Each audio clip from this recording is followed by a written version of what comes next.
Hi, this is Risa. Welcome to my Stitch Along series which accompany my kit reviews. I've been wanting to try rug hooking for a while and finally decided to go for it. This video captures my beginner experience with punch needling the Wildflowers kit I bought from the shop The Urban Acres on Etsy. The vibrant colors, contemporary design, and the fact that the kit came with a pre-stretched cloth over a frame is what attracted me to buying this kit. Here's a sneak peek of my completed piece. I'll be a stitch buddy while you work on this project. You can click on the link above to watch the kit review. Enjoy stitching. Let's get started. As I mentioned, I'm a beginner at punch needling. The kit came with a monk's cloth pre-stretched on a frame, which I find convenient and modern as I've mostly embroidered on a hoop. So apparently monk's cloth is a common fabric medium for rug hooking. It looks more like a cross-stitch cloth. The kit also came with yarn and an Oxford needle. So here's the pattern with the instructions also printed on it. I can either trace it with the pattern at the bottom of the fabric with the frame facing right side up, and this would give me a flat embroidery look apparently, or I can trace it on the back of the fabric with the frame facing downward, which will apparently give it a loopy rug look. The picture on the instruction has a loopy look on it, which I really like, and that's what I'm going to go for with my project. By the way, Sally has a very useful YouTube video on the basics of punch needling, and I'm providing the link below. The nice thing about rug hooking is that you can have a combination of the flat look and the loopy look. So I've decided I'm going to do the flowers with a loopy look and the background white having a flat look. So I'm going to put the frame over it and use a light pad to trace the bold pattern that's been included. And you can see with the light pad you can see the pattern really clearly. So the light pad's smaller than the design, so I'm just going to, I guess, trace it in parts. I guess first the top part and then the bottom. I'm using a water-soluble pen to trace it because that's what I have. You can use apparently a Sharpie as well. First things first, I'm going to use some Scotch tape to tape the pattern onto the frame. So let me first align it, the square against the frame, and then use the Scotch tape to just sort of firmly place it there, so that it doesn't sort of move about when I'm tracing it.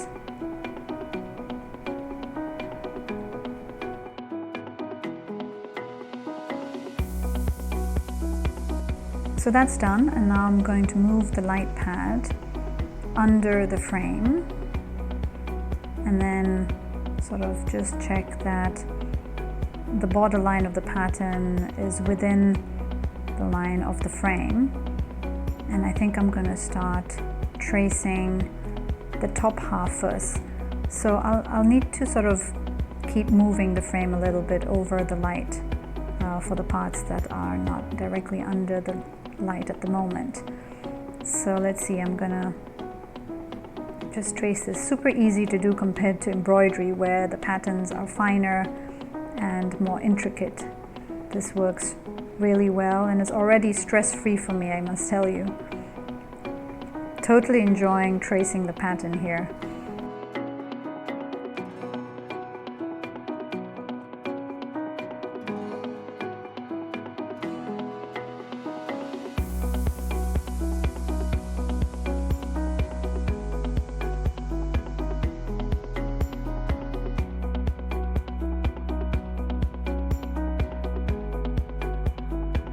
So apparently you can buy a separate rug hooking frame, which I don't have, but I was able to fit this frame into a hoop stand.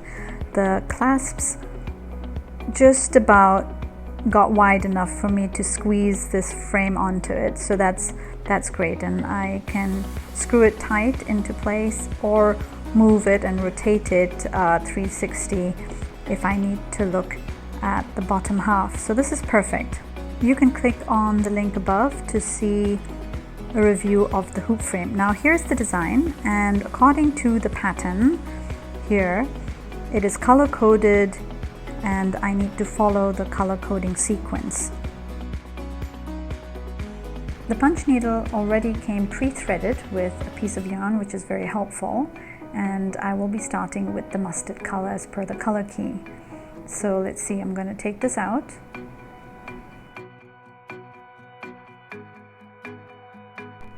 Now I'm going to take the mustard yarn and insert it in this little loop here on the top, like so, and then pull it through and insert it in the hole at the tip of the punch needle. And now to get it into the groove, apparently I need to sort of pull both ends back and forth until it sort of slots in nicely, and then pull the yarn and leave just a bit over before I start punching.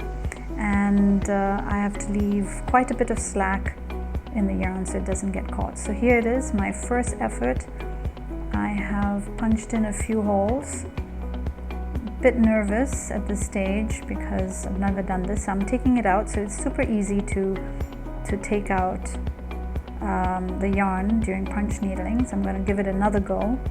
So I'm supposed to point the needle with the groove facing in the direction that I will be punching. So that's what I'm doing. And I'm taking small steps and lifting the needle just above the fabric before inserting it again. Now just to turn, I'm going to take about another 2 millimeters, I guess, punch it in horizontally, and then turn and then go back and punch sort of in a brick fashion in between the last sort of squares that I had punched. So that's what I'm doing. So I'm kind of nervous, so I'm doing it slowly at the moment. Once I get a hang of it, I'm sure it'll come more naturally. As you can see, so I'm turning it again. It's a bit fiddly in the beginning, I must say.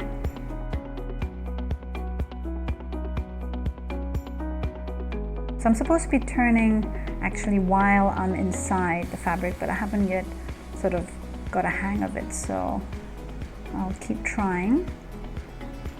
So here you go. So I'm punching in the center of the last line. Now turning again, go back in and punching slowly. So I think I'm getting it. I guess I'll get better as this video progresses. I've come to the end of this color here, and in another YouTube video I've seen that to end off you sort of hold the thread down, and I'm holding it from the bottom, and then snip it up and pull the threads through. However, if you watch Sally's video, she leaves the thread on the front and then snips it off when you finish that color. Here is another view of the punching from the bottom, and you can see the loops forming really nicely. And as counterintuitive as it may seem, these loops apparently don't come out after we have finished. So when you push in the punch needle all the way through, you form really nice loops. Here I'm getting more of a hang with the second go and punching through. So in this case, I'm not pulling the ends through to the back. I'm going to leave it on the front when I finish and just snip it off as per the instructions I saw on Sally's video.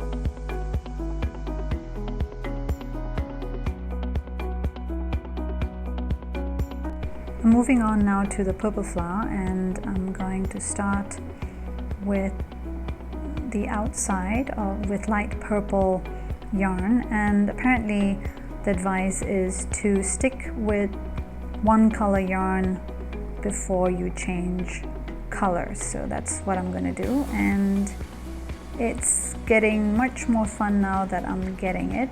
It can move faster in the whole punching process.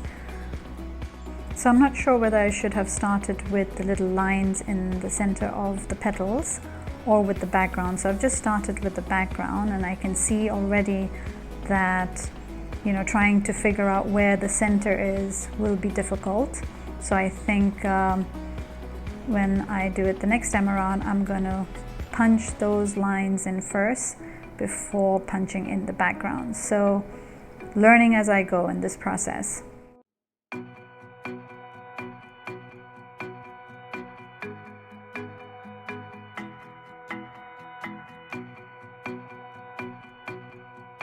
Here I'm going to try a different approach and punch in the little sort of streaks of lines in the petals first before I punch in the background color. And it helps that these little lines are in the same light purple. And here I'm using the dark purple to fill in the little gaps in the petals above. But certainly the second approach is much easier.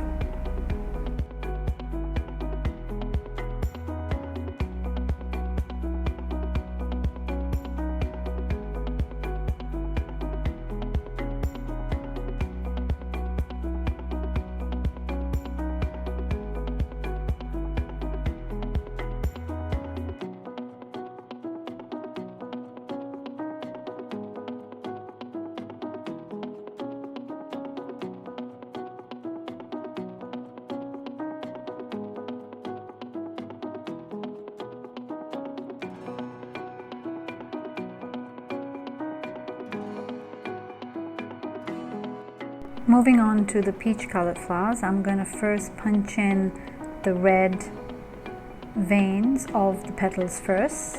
As I've discovered, this is much easier to do, and then punch in the background peach color.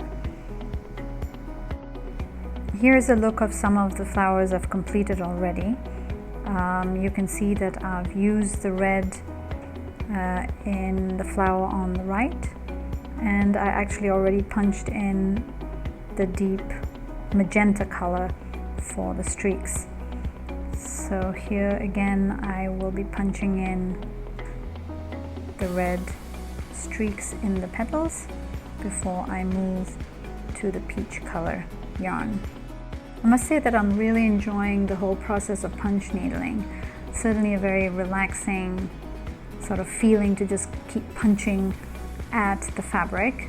And now that I've sort of got a hang of the process, it's moving really fast and quite satisfying to see that I'm finishing the flowers, you know, in minutes, and that I'm going to be having this piece all completed in about a day or so, and that's really satisfying compared to the amount of effort and work you need to put into embroidery or ribbon embroidery.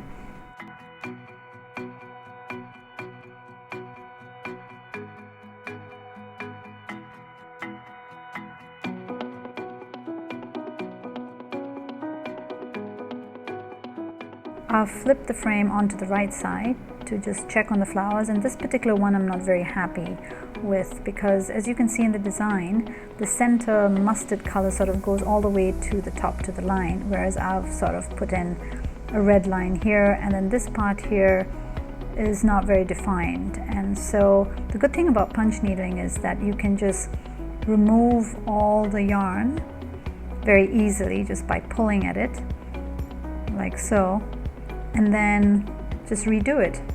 So that's really helpful too compared to embroidery work.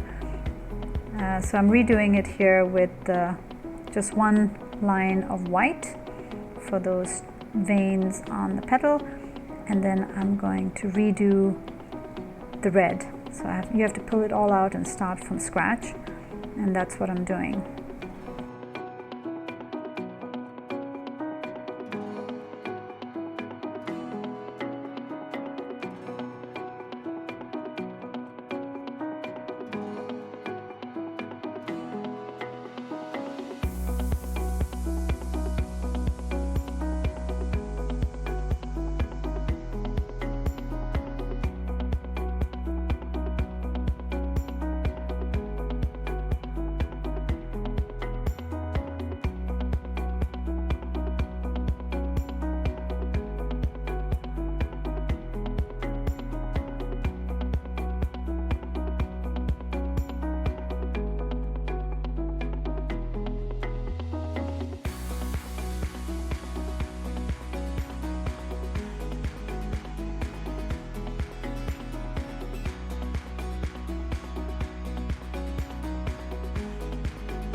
The flowers are all done, and now I can move to the leaves. And so it's almost getting to the end of this process, and I can't wait to see the completed piece. So again, here I am punch needling the veins of the leaves first, and then I'll move to the background.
And finally the background. So I'll flip the frame onto the right side, and you can see now all the flowers have a loopy look to it.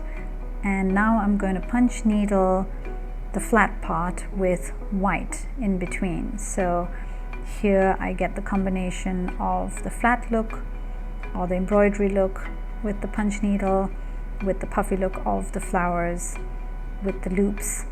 So this is it, the final stage, and I am punching the white in straight lines so that, you know, you get an even look in the pattern.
Here's my completed piece. Absolutely gorgeous design. I loved punch needling. I like the fact that you can have a puffy look and a flat look, so that gives you a bit of artistic freedom. I hope you liked this video and that it was useful. Don't forget to click on the subscribe, like, and notification button. See you again next time. Bye bye.